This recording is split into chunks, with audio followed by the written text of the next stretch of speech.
Yo, welcome into the House of L podcast. I'm Laurence. Thanks so much for hanging out. It's appreciated. We are brought to you by the fine folks over at Remy Martin.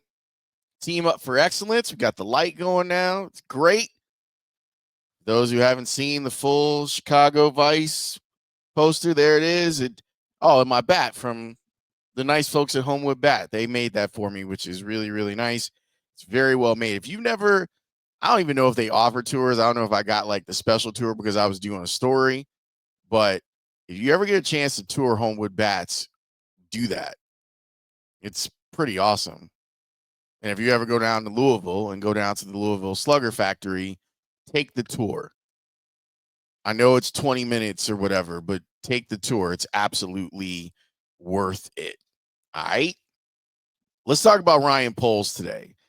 While the Bears have been down at the combine and they're talking about players that they're seeing, we're also seeing some of the feelings that Ryan Poles has about the way Ben Johnson is going about things. And yesterday, Speaks and I were talking about it, and I think the clearest difference between where things are with Poles and Johnson versus where things were with Poles and Eberflus is that there's an element of shotgun marriage to Poles and Eberflus. Now, I'm not completely letting Poles off the hook for hiring Eberflus, because whether he was influenced by Trace Armstrong or not, this was your first opportunity as a GM to make a big decision, and the decision you made was a terrible one. That being said, watching those guys interact, it never felt like a partnership. It felt like a vertical structure, which is, there's nothing wrong with that. Like, if you have a super strong GM and a coach that just wants to coach, then I think that can work. But you had a first-time GM and a first-time head coach, and the two guys were not, no matter what they said publicly, those two guys were not on the same page. Okay? They didn't have the same idea on what made for a good player. In Eberflus's defense, and you've heard me say this countless times on this very podcast,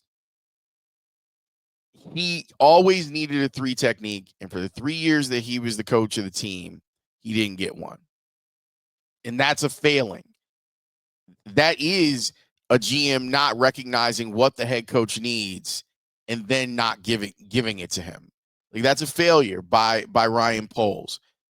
I'm not in the all is forgiven category with Poles as of yet, but I do like what I'm hearing from an interaction standpoint between him and Johnson.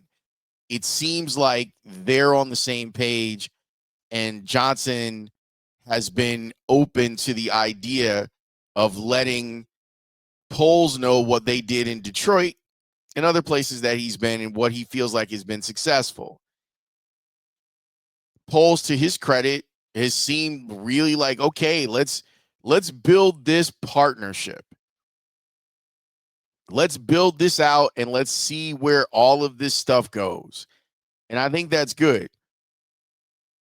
A listener yesterday texted us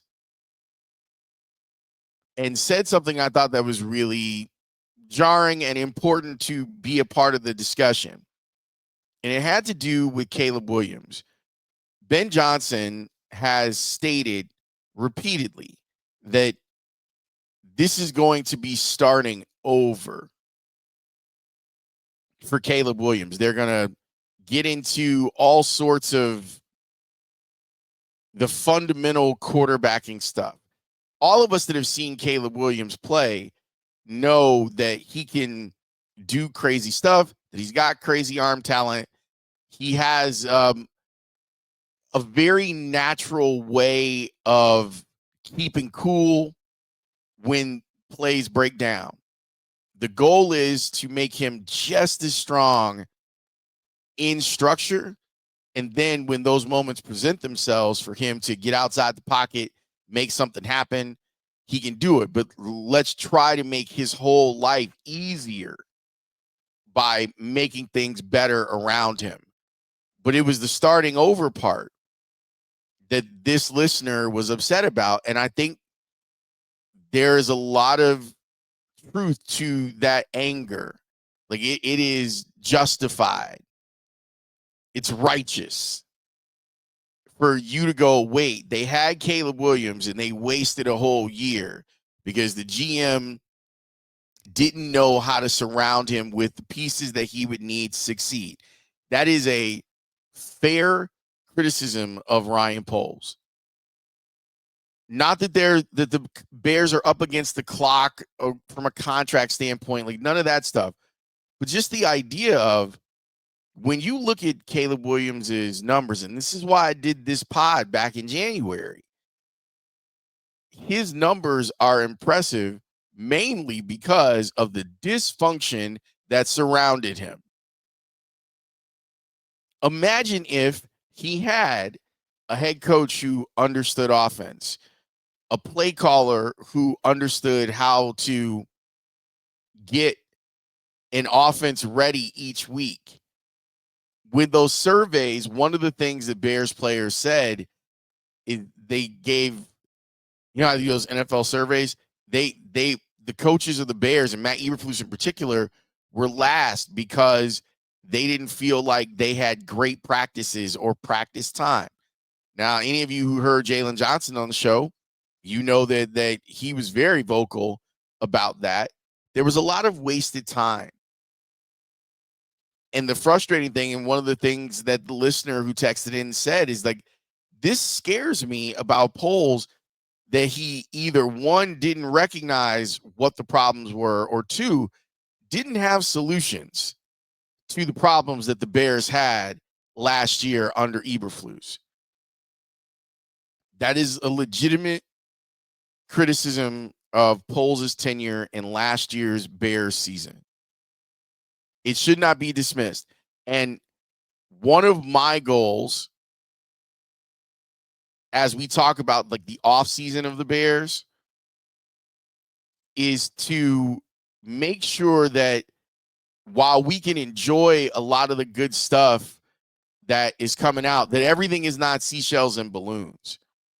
There's still stuff that people need to be held accountable for, even as the Bears try to forge a new way forward. Now, I'm going to be fair. I really like, there hasn't been a thing that Ben Johnson has said since he got the job where I'm like, oh, this guy doesn't get it. He seems to get it on a level that a bunch of his predecessors don't. I can't tell you that that's going to then turn into wins for the Bears, but I feel like he's starting in a much better place. Even as a first-time head coach, he's starting in a much better place than Matt Eberflus, because now Poles has the experience of failure. And you saw that guy look beaten and broken when he had to fire Matt Eberflus. How do you respond to that? It's important. I know in my career, there have been multiple failures that I think could have broken me if not for sound advice from other people who have gone through similar things, and then adjusting and changing the way that I do things. It's a constant adjustment. And when you're talking about a job like that, where you're not just in charge of, you know, a company of one, but you're in charge of an entire football team, you better learn. Shout out to KRS-One. You must learn. What I've heard from Ryan Poles, just his words. Well, we got time to look at his actions. I think the action of hiring Ben Johnson and the way that they went about it is refreshing. Now it's okay. How do you approach free agency? Do you think that your weaknesses, what are clearly your team's weaknesses, do you think they're weaknesses, and are you willing to go out and try to make the necessary moves to make your team better and stronger?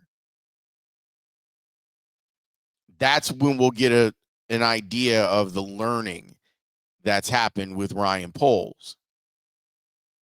But I like that this feels like a partnership. This feels like two guys that are willing to take the lead in some situations and fall back in other situations. And that's good. That's good for you, I hope. And I hope it ends up being good for Ryan Poles and Ben Johnson. I hope that they have a very long and successful relationship as GM and coach. Poles got his reprieve. He got his reprieve. Now he's got to earn back some trust with Bears fans. And the hiring of Ben Johnson, I think, went a long way. But there's still other stuff that needs to be repaired. And now we get to see you've got the offensive coach that's in a better position to take care of your quarterback than the last coach that you had. Go build around him now. Don't make this another wasted year. And that's the sad part. We saw Caleb Williams get beat up, and some of it was his fault. We saw bad planning as an organization, and that's on Poles. If Poles and other coaches and players were like, we knew something was wrong in March, that's on the GM to fix. But now it seems like as we go into March of 2025, things feel a lot better. Hopefully, they will deliver on such. As per usual, if you're listening on Spotify or Apple, thank you so much. If you'd like to help out the podcast, a 5-star review would be great. Booker T style, 5 stars. That would be awesome. If you do that, it actually helps with placement inside of Google and Spotify. The higher our ratings are.